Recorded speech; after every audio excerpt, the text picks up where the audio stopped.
When it comes to movies with decent marketing and sizable budgets, I don't often use the word sloppy to describe them, but that is the word that I'm going to use today. A Working Man is a sloppily made film. It is also one of the few movies that has made me reevaluate and change the score of another movie I've watched. We'll get to that later. So without any further ado, let's just jump right into the movie.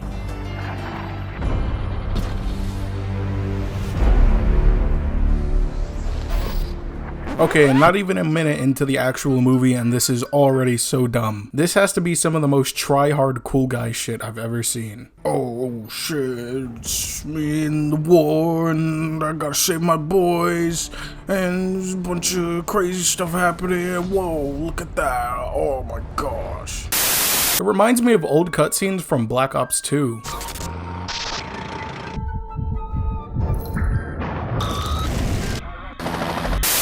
They also show in this opening credits sequence that Jason Statham's character is a British immigrant to the United States. And I only bring it up because it feels like such a random thing that's just thrown into the movie. It's brought up in like 2 other points in the movie and then just forgotten about. And if you want your character to be an immigrant just for the fuck of it, I don't really care. But it feels weird to specifically point it out in movie, but then it doesn't really amount to anything. Like pointing it out doesn't serve any narrative or thematic purposes. It's just kind of there. Wrong with that? During the last half of the movie, he gives his daughter this patch that's half the American flag and half the British flag, and he talks about it representing his daughter, but this never comes up in the movie at any other point. Him being British doesn't matter that much for the story, really. So the writers making it a big focus seems odd, to say the least, but whatever. Okay, so we get through this stupid ass opening credits sequence and we meet our main character. And yeah, you guessed it, he's the most cliched character archetype for one of these types of action movies. He used to be a really cool badass, but now he just wants to have a regular life and family.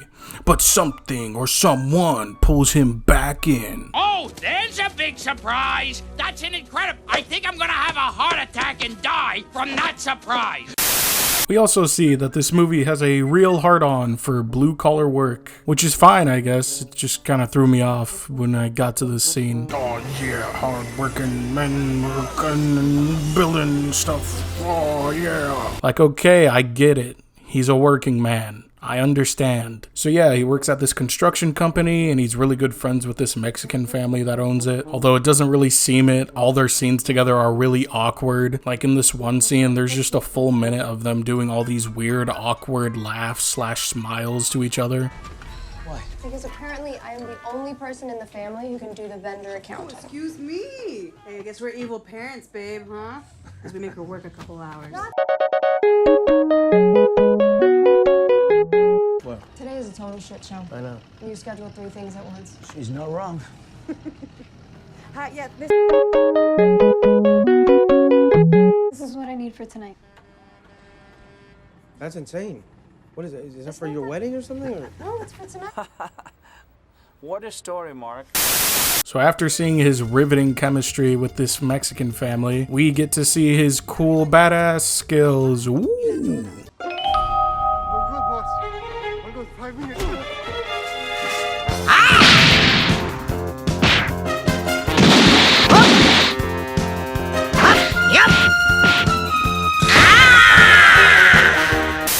He beats them all up and then pulls out this shotgun and says, I was respectful.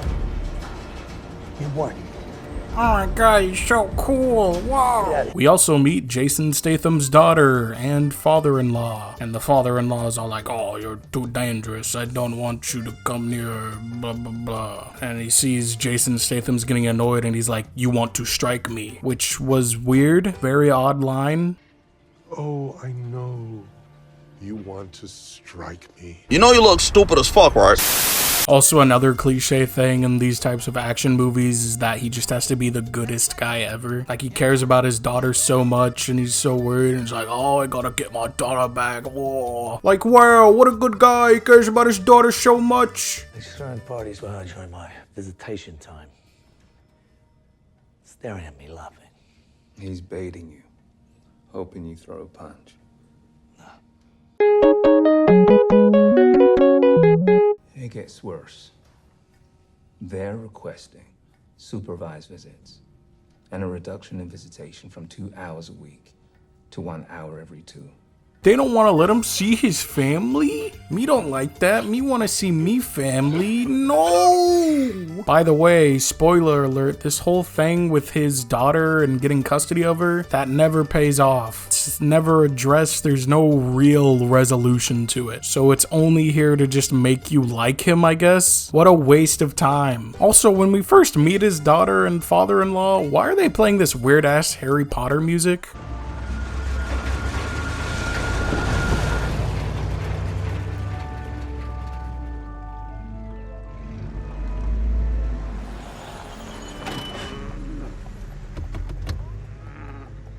Speaking of which, this movie makes a lot of odd music choices. So many different random styles that just feel thrown into the movie for whatever reason.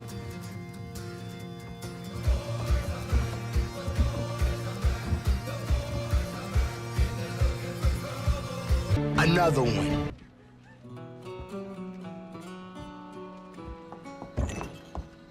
Some champagne?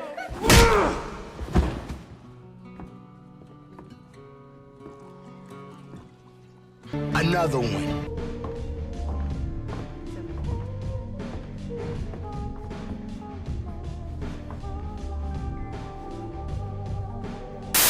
Anyway, the daughter of this Mexican family goes out partying with her friends one night. They're having a good time, listening to some Irish music, throwing up into sinks instead of toilets for some reason, and eventually Jenny gets kidnapped. And of course, the next day, the family's all freaked out and sad. They go to Jason Statham and they're like, we know you're a cool, badass army dude or whatever. We need you to go find our daughter. And Jason Statham is like, I'm not that kind of person anymore. I don't do that. Not who I am anymore. Then Jason Statham talks to one of his old war buddies, and he's like, I know you're gonna go do it anyway, so I don't know why you came here to talk to me. Then he goes back to the Mexican family and talks to the father, and he's like, alright, I'll do it now. Like, what? Why did we do all this? What? Are we just wasting time? Do we just need to fill up time in the movie? Is that what we're doing? I mean, what a quick turnaround from I'm not that person anymore to, oh yeah, you already made up your mind. You're gonna do this. Did we just need an excuse to introduce his old war buddy? Could we have not come up with some other way other than this cliche ass, oh, I can't do it. Oh, okay, actually I am gonna do it. I swore I would never do this again. Hey, can you come do this again? Damn it. I never thought you would come. Also, in the scene where he tells the Mexican family's dad that he is going to help them, they're watching a clip of their daughter playing Moonlight Sonata. And it's like, dude, this is so cringe. This is what you chose? I feel like Moonlight Sonata has been memed to death. And you know what? Maybe that's just on me. I played Spider-Man Web of Shadows a long time ago when I was a wee lad, and that was the first time I heard that song. And now whenever I hear it, I just think of that game, and it's just so funny to me. Moonlight Sonata. So Jason Statham goes to this bar that Jenny was last seen at. He finds a bartender there that's selling drugs to people and that we saw checking out Jenny earlier in the movie, and he trails that dude back to his apartment. And then some Russian gangster dudes show up that this guy works for, and Jason Statham kills all 3 of these guys. Then some other Russian gangster dudes show up with a dude who seems like he's one of the bosses or whatever, and then Jason Statham follows this guy back to his house. And while Statham is spying on him, we see this Russian boss dude smack his wife, which is important because once his wife leaves and Jason Statham gets inside the house and knocks him out and then ties him up so he can interrogate him, and while interrogating this Russian dude, he smacks him twice because the Russian dude smacked his wife, which again is just like they're trying so hard to push the he's such a good guy thing. That's for something you want. Stings, doesn't it? A 19-year-old girl was kidnapped. Gonna cry? I'm looking for her. Dimmi, sukin syn, dimmi. Я брошу тебя в озеро. Ты притащил этот кусок диаманта. Ко мне домой.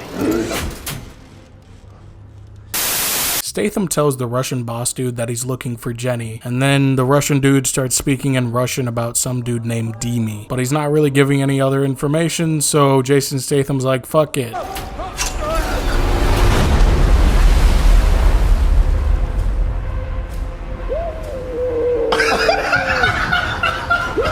Statham decides to call up a friend of his that's in the DEA, and that guy tells him that there's a bar that the Russians are selling meth out of. So he goes there and he's able to meet this black dude that is apparently running the meth out of this bar. He pretends as if he's just interested in buying some meth, you know, as you do. But this lady, who we saw kidnap Jenny earlier, is like, well, that wasn't much of a whisper. So now they're all like, yeah, we gotta see if you got a badge or something on you, buddy. Let's run your pockets. Run them. So Statham is like, I didn't come here to be disrespected. And then we get this dumbass action scene with tons of cuts and shaky cam. Wow, it's so great, I can't see anything. Like, look at this. This dude runs into him, grabs him, and throws him up into a wooden beam above him. But there's so many cuts and it happens so fast that you barely feel the impact. This is not a very good action scene. Also, we got more of this weird ass Irish music.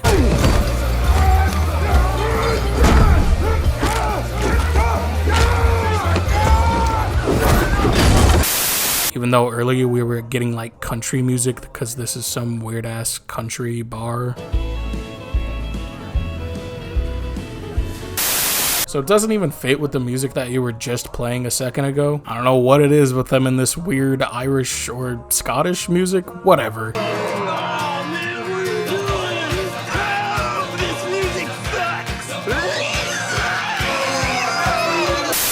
So yeah, Statham and this black dude end up talking about how they were both in the war, so now they're all cool and chill with each other. And Statham basically tries to become a dealer for him so he can get close to this Demi dude that was being talked about earlier.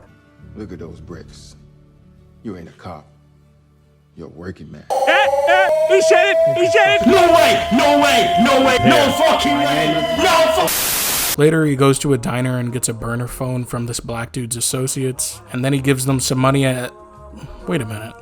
Why did he wrap foil around it? Is that a thing? Is that a thing drug dealers do? Okay, this weird tinfoil thing was bothering me, so I tried to do a little research to figure out if this was the thing that happens at all. And to my surprise, I was actually able to find a couple cases of this. Firstly, in a University of Richmond Law Review article, I was able to find a case called United States v. Gallo, in which the defendant had taken money that was wrapped indeed in aluminum foil. I was also able to find a post on the US Border Patrol's Facebook page, in which they had pulled over a vehicle and discovered $229,000 of cash wrapped in aluminum foil, although I couldn't figure out if this money was linked to any sort of drug-related crime. I was also able to find something in this article about it being related to some dudes who tried to do some reshipping scam, and they covered the money up in tinfoil because they thought it would hide it from scanners, even though it's fucking cash. You don't need to hide it from scanners like that. That's not how it works. But after trying my damnedest to find more examples of this, I couldn't really find much. So it seems like this thing of covering cash in tinfoil so you can move it around for illicit activities may be a thing that happens somewhat, but it doesn't seem to be a thing that happens all that often. Basically, what I'm trying to say is hiding your money in tinfoil like this seems a little unnecessary, especially if you're just gonna fucking rip it open inside of the restaurant anyway. Oh yeah, remember that girl that got kidnapped? Turns out she's being trafficked and she's gonna have to have sex with this guy. Demi's underlings wait outside while Creepo starts to get his thing on, and we get some pretty odd dialogue. Look how cute these ones are. They look like little sharks. Just like you, cutie. Nigga, what? What the fuck is you saying, my nigga? And then it turns out Jenny fucking clawed Creepo dude over here. Oh shit. And he's pissed. I want her out!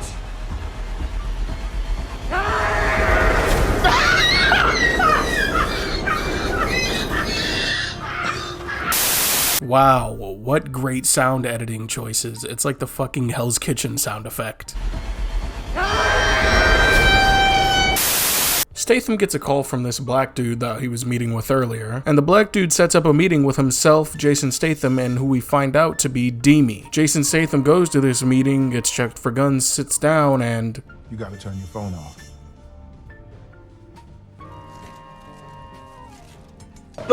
I'm pretty sure your phone doesn't make that sound when you turn it off. Last I checked, your iPhone only makes that noise if the battery's low. After Demi determines that Jason Statham is safe to work with, they shake hands and... What the fuck is it with this weird ass sound editing in the movie? What is that? Why is it making that noise? After he meets Demi, he uses some old phone that he got from some guy he beat up to figure out that one of his goons worked at this bar, and I guess for some reason he's gonna try to infiltrate it. I'm genuinely unsure why. I'm not sure if he thinks Jenny's being held there, or if maybe he's looking for one of the goons and he's trying to like interrogate him or something. I'm really not sure what his plan even is here. But one of Demi's other goons catches him through surveillance and decides to send a bunch of guys after him, and he ends up getting captured like an idiot. When Statham wakes up, he's in this van and the guys are like, oh, we're gonna beat you up, and then Jason beats them up and crashes the van and fucking dunks it in a lake. But since those guys were the son of this Russian mobster dude that we saw earlier, who is also Demi's uncle or something, now they're like, oh shit, this is personal, and they figure out that he's hunting down Demi to try and kill him. So in retaliation, Demi and these Russian dudes decide to burn down his father-in-law's house. Statham saves him, and then his father-in-law's all like, oh, this is all your fault, death follows you everywhere, bad stuff happens when you're around, blah. And his daughter is like, he saved your life. And then he says back, I can acknowledge that. who wrote this script? Who talks like that? I can acknowledge that. What?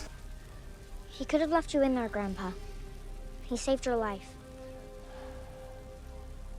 So after this, Statham has put his foot down, and now he's gonna go and capture Demi and figure out where I forgot her name. Jenny? Whatever her name was, he's gonna go find her. But first he has to take his daughter to his blind friend's place so she can be safe. But first we get this dumbass scene where he gives her this patch and he's like, see, you're half American, half British, you're whoa, isn't that something? Seriously, this was the dumbest fucking thing to put in here. Nobody cares. Really, nobody cares. Wow, what a great angle to add to this movie. I'm touched. So Statham finally captures Demi and gets him to tell him where Jenny is. He kidnaps Demi and drives to the place where Demi told him to go, and then he just kills him. Even though they had this whole talk earlier in the scene where Demi was worried that he was gonna kill him right after he told her where she is. And Statham was like, well, I wouldn't just do that because you could be lying. But then he tells him and drives him there, and he just kills him when he gets there. He still could be lying. She might not be in there once you check. What if she just wasn't in there and then you come out and then you'd be like, well, I just fucked myself. I said it's not who I am anymore. I guess I'm a little rusty. Anyway, now Statham is gonna storm into the place and start killing motherfuckers, but whoa, we gotta go real fast. It's a race for the clock, because Mr. Creepo over here is trying to get with Jenny again. Whoa! And as Statham is fighting through all these people to get to Jenny, we come across the black dude from earlier. And when Statham finally kills him, they play all this sad music because they both served in the army, so I guess he has some sort of respect for him or whatever. I don't know, it just felt kind of silly. I guess they had a really big bromance going. Look at those bricks. You ain't a cop. You're a working man. Been in construction my whole life. Anyways, Statham finally finds Jenny and kills the old creepo dude over here. And then Statham goes and fights this dude while Jenny chokes this lady out with her legs. Oh, and fucking kills her? Jesus Christ. That'll probably leave her with some mental scars. Anyway, they defeat some last couple of people and then get the hell out of there. And then this same Russian dude from earlier is calling his higher-ups or whatever. And they're like, leave him be. He already got what he came for. And he's like, what? He killed my sons. I'm not just gonna leave them alone. And then he's like, then we'll kill you if you disobey. And then he's like... Anyways, Statham finally brings Jenny back to her family, and then he goes and has breakfast with his blind friend and his daughter, and then the movie just ends. Even though they had this whole subplot about him being worried about keeping custody of his daughter, I guess that just never got resolved. I mean, he saved his father-in-law, so I guess that works. I mean, honestly, I was just glad for this shit to be over when I was watching it, but when I first watched it in the theater, at the end I was like, huh. I guess that's it. Like, it felt very abrupt. Wow, that was the worst piece of crap I've ever seen. Oh my God, that was an abomination. That was awful. My ass is actually sore. Well, that was stupid. A Working Man is probably one of the worst movies I've seen that actually has a decent budget. At every step of the movie, it just feels like somebody along the way went, ah, fuck it, why not? Hey, do you think it would be cool to put this little weird audio sting in the middle of their screaming? Ah, fuck it, why not? In the writing room, they were like, hey, do you think it would be cool if we added this little thing about him giving his daughter this patch that's half America, half British? Ah, fuck it, why not? Hey, well, how do you feel about us adding this weird ass Irish music to the movie? Ah, fuck it, why not? That's literally the whole mentality of this movie. But what also kills me is that this movie takes itself incredibly seriously. This shit isn't just some fun, dumb thing. They want you to like actually be feeling serious emotions and shit. Which made me come to a realization about another movie starring Jason Statham and directed by David Ayer, The Beekeeper. And that realization was, I think this movie was taking itself incredibly serious too, causing me to have to lower my score of that movie drastically. So thank you. Thank you, A Working Man. Thank you for making me realize not just how seriously you take yourself, but how seriously this movie also took itself. And thank you for watching. I'm gonna be giving this a 3 out of 10. Have a good day.